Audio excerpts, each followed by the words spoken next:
নমস্কার বন্ধুরা, সকলকে আমার চ্যানেলে স্বাগত। বর্তমানে সমস্ত ধরনের রাজ্যের লক্ষ লক্ষ সরকারি কর্মচারী এবং পেনশনারদের এবছর বোনাস পাওয়া নিয়ে তাদের মধ্যে একটি বিরাট সংশয় তৈরি হয়েছে এবং তারা আমাকে অন্যান্য ভিডিওর কমেন্ট সেকশানে কমেন্ট করে জানতে চেয়েছেন যে যেহেতু রাজ্যে বর্তমানে পালাবদল ঘটেছে এবং নতুন সরকার ক্ষমতায় এসেছে, তাই বিগত সরকারের আমলে জারি করা বোনাস অর্ডার অনুযায়ী তারা এবছর পূজা বোনাস পাবেন কি পাবেন না। এই নিয়ে আজকের ভিডিওতে বিস্তারিতভাবে আলোচনা করব। ভিডিওটি বোনাস সংক্রান্ত অত্যন্ত গুরুত্বপূর্ণ, তাই প্রথম থেকে শেষ পর্যন্ত অবশ্যই ধৈর্য সহকারে দেখবেন এবং ভালো লেগে থাকলে অবশ্যই একটি লাইক করবেন এবং সকলের সঙ্গে শেয়ার করবেন। আর সেই সাথে এই চ্যানেলে যদি প্রথমবার হয়ে থাকেন তাহলে এই রকমের ইনফরমেটিভ ভিডিও আরও দেখার জন্য যারা এখনও পর্যন্ত চ্যানেলটিকে সাবস্ক্রাইব করেননি তারা অবশ্যই চ্যানেলটিকে সাবস্ক্রাইব করে নিতে ভুলবেন না। তাহলে চলুন আমরা বিস্তারিত জেনে নিই। দেখুন, সর্বপ্রথমে আমি আপনাদের সামনে এখানে বোনাসের যে অর্ডারটি জারি করা হয়েছিল সেই অর্ডারটি শেয়ার করেছি। দেখুন, এখানে বলা হয়েছে government of West Bengal finance department Nabanna, ডেটটা দেখুন 27শে ফেব্রুয়ারি 2026। এখানে সাবজেক্টে দেখুন কি বলা হয়েছে, grant of ad hoc bonus to the state government employees and some other categories of employees for the year 2025 এবং 26। অর্থাৎ 2025-26 অর্থবর্ষের জন্য রাজ্যের যে সমস্ত সরকারি কর্মচারী আছেন তাদেরকে গ্র্যান্ট অফ অ্যাডহক বোনাস জারি করা সংক্রান্ত বা দেওয়া সংক্রান্ত এখানে অর্ডারটি জারি করা হয়েছে। মেমোরেন্ডামে কি বলা হয়েছে দেখুন, the undersigned is directed by order of the governor to say that the governor is pleased to decide that the state government employees who are not covered by any of the productivity linked bonus scheme and whose revised emolument did not exceed rupees 46,000 per month as on 31st March 2026 will be entitled to ad hoc bonus for the accounting year 2025-26 at the rate of 7,400 per head। অর্থাৎ রাজ্যের তরফ থেকে এখানে বলা হয়েছে যে যে সমস্ত কর্মচারীরা আছেন বা সরকারের কর্মচারীরা আছেন যারা অন্য কোনো প্রোডাক্টিভিটি লিঙ্ক বোনাস স্কিমের মধ্যে যুক্ত নেই, তাদেরকে যে গ্রস এমুলমেন্ট সেটা 46,000 টাকা 31শে মার্চ 2026 অনুযায়ী যদি সেটা ক্রস না করে, অর্থাৎ 31শে মার্চ 2026-এর মধ্যে তাদের গ্রস এমুলমেন্টে যদি 46,000 বা তার কম থাকে তাহলে তাদেরকে এই 25-26 অর্থবর্ষের জন্য 7,400 টাকা পার হেড বোনাস এখানে জারি করা হবে। The upper eligibility ceiling of rupees 46,000 per month as on 31st March 2026 will be applicable irrespective of whether the emolument are drawn in the pre-revised or revised structure or pay or on fixed বা consolidated contract pay।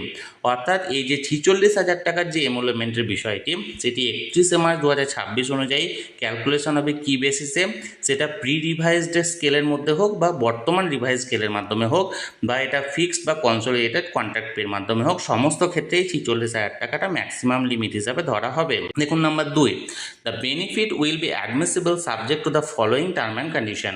কী কী term and condition অনুযায়ী এই বেনিফিটটা প্রদান করা হবে। Number 1-এ দেখুন, ad hoc bonus admissible under this order will be worked out on the basis of emolument as admissible on 31শে March 2026 for the employees drawing pay and allowance in terms of the West Bengal Service Rules 2019, the term revised emolument in the order will mean the pay drawn in the applicable level of the pay matrix, অর্থাৎ pay ম্যাট্রিক্সের যে স্ট্রাকচারটা আছে সেই structure অনুযায়ী এখানে calculation করা হবে। দেখুন 2 নম্বরে দেখুন, the employees whose revised emolument on 31st March 2026 exceed rupees 46,000 per month but during the year 25-26 their emolument at least for 6 months were less than 46,000 per month, that is the said emolument exceeded the eligibility ceiling of rupees 46,000 per month on account of promotion, royal or implementation of CA scheme, enhancement of dearness allowance and revision of pay etc. After remaining less than 46,000 per month, at least 6 months will be entitled to ad hoc bonus of rupees 7,400 per head under this order। অর্থাৎ এক্ষেত্রে বলা হয়েছে যে 31/3/2026 দেখা গেল যে একজন সরকারি কর্মচারীর সেই মুহূর্তে 46,000 টাকা ক্রস করেছে, কিন্তু যদি দেখা যায় যে 31/3/2026 আগে অন্তত পক্ষে তিনি 6 মাস অর্থাৎ একটানা 6 মাস তিনি 46,000 টাকার কম বেতন পেয়েছেন এবং দেখা গেছে যে এই যে 46,000 টাকাটা ক্রস করেছে সেটা হয়তো তার এই মধ্যবর্তী সময়ে তিনি প্রমোশন পেয়েছেন, বা প্রমোশন ছাড়া হয়তো ডিএ বেড়েছে, বা অন্য কোনো কারণে তার 46,000 টাকা হয়েছে, কিন্তু অন্ততপক্ষে এই বছরের 6 মাস তিনি 46,000 টাকা কমে যদি তিনি পেয়ে থাকেন স্যালারি, তাহলে তার সেক্ষেত্রেও তাকে 7,400 টাকা দেওয়া হবে।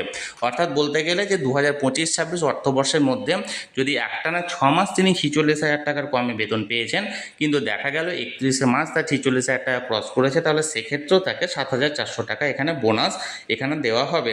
এবং বোনাসের যে ক্যালকুলেশনের ভিত্তিটা, সেই ক্যালকুলেশনটা হচ্ছে যে এক্ষেত্রে বেসিক ধরা হবে, বেসিক পের পাশাপাশি এখানে ডিআরএস অ্যালাউন্স ধরা হবে, এবং তার সঙ্গে যদি কেউ এনপিএ অর্থাৎ নন প্র্যাকটিসিং অ্যালাউন্স পেয়ে থাকেন তাহলে সেটাও ধরা হবে। যারা এনপিএ পান না তাদের ক্ষেত্রে শুধুমাত্র বেসিক পে এবং ডিআরএস অ্যালাউন্স ধরা হবে। অন্য কোনো অ্যালাউন্স যেমন হাউস রেন্টাল অ্যালাউন্স বা মেডিকেল অ্যালাউন্স এই ধরনের অ্যালাউন্সগুলো কিন্তু যোগ করা হবে না। এবং এই দুটো বা এই তিনটে নিয়ে এখানে ক্যালকুলেশন করে যদি দেখা যায় 46,000 টাকা বা তার কম থাকে, তাহলে সেক্ষেত্রে তারা বোনাস এখানে বোনাস পাওয়ার জন্য তারা যোগ্য। এবার আমরা দেখে নেব যে এই বোনাসটি কবে নাগাদ ছাড়া হবে। দেখুন নাম্বার 3-এ, the disbursement of ad hoc bonus sanctioned herein above should be made in case of Muslim state government employees before the festival Eid ul Fitr 2026। অর্থাৎ মুসলিম এমপ্লয়ীদের ক্ষেত্রে ঈদ উল ফিতর 2026-এর আগে এই অ্যাডহক বোনাসটা তাদের জন্য স্যাংশন করা হবে। And in case of other state government employees other than Muslim state government employees, অর্থাৎ মুসলিম employee ছাড়া অন্যান্য যে সমস্ত এমপ্লয়িরা আছেন তাদের জন্য such disbursement should be made between 28শে সেপ্টেম্বর 2026 টু 1 অক্টোবর 2026। এবং তাদের জন্য এই ক্ষেত্রে 28শে সেপ্টেম্বর 2026 থেকে 1 অক্টোবর 2026-এর মধ্যবর্তী সময়ে তাদের জন্য এই যে বোনাসের পরিমাণটা সেটা রিলিজ করা হবে। In case of failure the disbursement should be made as early as possible before the festival of Eid ul Fitr বা দুর্গাপূজা। যদি কোনো কারণবশত এটা ফেলিওর ঘটে থাকে তাহলে এটা অ্যাজ আর্লি অ্যাজ পসিবল এটা ছাড়া হবে কি মুসলিম এমপ্লয়ীদের ক্ষেত্রে ঈদ উল ফিতরের আগে বা অন্যান্য এমপ্লয়ীদের ক্ষেত্রে দুর্গাপূজার আগে। তাহলে এক্ষেত্রে এবার বলে রাখি যে এখানে যে বোনাসের অর্ডারটি জারি করা হয়েছিল বিগত সরকারের আমলে, সেই অর্ডারে এখানে ক্লিয়ারলি বলা হয়েছে যে এখানে 46,000 টাকার মধ্যবর্তী 46,000 টাকা বা তার কম যদি কেউ স্যালারি পেয়ে থাকেন তাহলে সেক্ষেত্রে তারা বোনাসের জন্য যোগ্য, এবং 7,400 টাকা তাদেরকে বোনাস দেওয়া হবে। এবং তারা পাবেন কোন কোন সময়ে, মুসলিম এমপ্লয়ীদের ক্ষেত্রে হচ্ছে ঈদ উল ফিতরের আগে, এবং অন্যান্য এমপ্লয়ীদের ক্ষেত্রে হচ্ছে দুর্গাপূজার আগে, বা এখানে একটা সময় লিমিট দেওয়া হয়েছে। এবার যে মূল কথায় আছে সেটা হলো সরকার পরিবর্তন হোক বা না হোক, এখানে যে অর্ডারগুলো জারি করা হয় সেই অর্ডার অনুযায়ী কিন্তু এখানে কাজ করা হবে। এবং যেহেতু অন্যান্য এমপ্লয়ি অর্থাৎ মুসলিম এমপ্লয়ীদের ক্ষেত্রে এই বোনাসের পরিমাণটা ঈদ উল ফিতরের আগে রিলিজ করে দেওয়া হয়েছে, তাই আপনারা নিশ্চিন্ত থাকতে পারেন যে আপনাদের যে বোনাসটা আছে সেটা অবশ্যই আপনারা পাবেন, এবং সেটা দুর্গাপুজোর আগে বা এখানে যে সময়সীমার লিমিটটা দেওয়া হয়েছে সেই লিমিটের আগে পাবেন। তাই অযথা আপনাদের টেনশন করার কোনো বিষয় নেই যে আপনারা সরকার চেঞ্জ হয়েছে বলে যে আপনারা বোনাস পাবেন না, সেমনটা কোনো নয়। এখানে সরকার চেঞ্জ হলে যে অর্ডারগুলো জারি করা হয় সেই অর্ডারটি কিন্তু প্রযোজ্য থাকে। তাহলে বন্ধুরা, সরকারি কর্মচারীদের বোনাস পাওয়া নিয়ে যে সংশয়টি তৈরি হয়েছিল, আশা করি আমি আজকের এই ভিডিওর মাধ্যমে সেই সংশয়টি মেটাতে সক্ষম হয়েছি। যদি আপনাদের কোনো রকম কোনো প্রশ্ন থাকে এই সংক্রান্ত অবশ্যই কমেন্ট করতে পারেন। আর এই ভিডিওটি যদি ভালো লেগে থাকে অবশ্যই একটি লাইক করুন এবং সকলের সঙ্গে শেয়ার করুন। আর সেই সাথে এই চ্যানেলে যদি প্রথমবার হয়ে থাকেন এই রকমের ইনফরমেটিভ ভিডিও আরও দেখার জন্য যারা এখনও পর্যন্ত চ্যানেলটিকে সাবস্ক্রাইব করেনি তারা অবশ্যই চ্যানেলটিকে সাবস্ক্রাইব করে রাখুন। ধন্যবাদ, দেখা হচ্ছে পরের ভিডিওতে।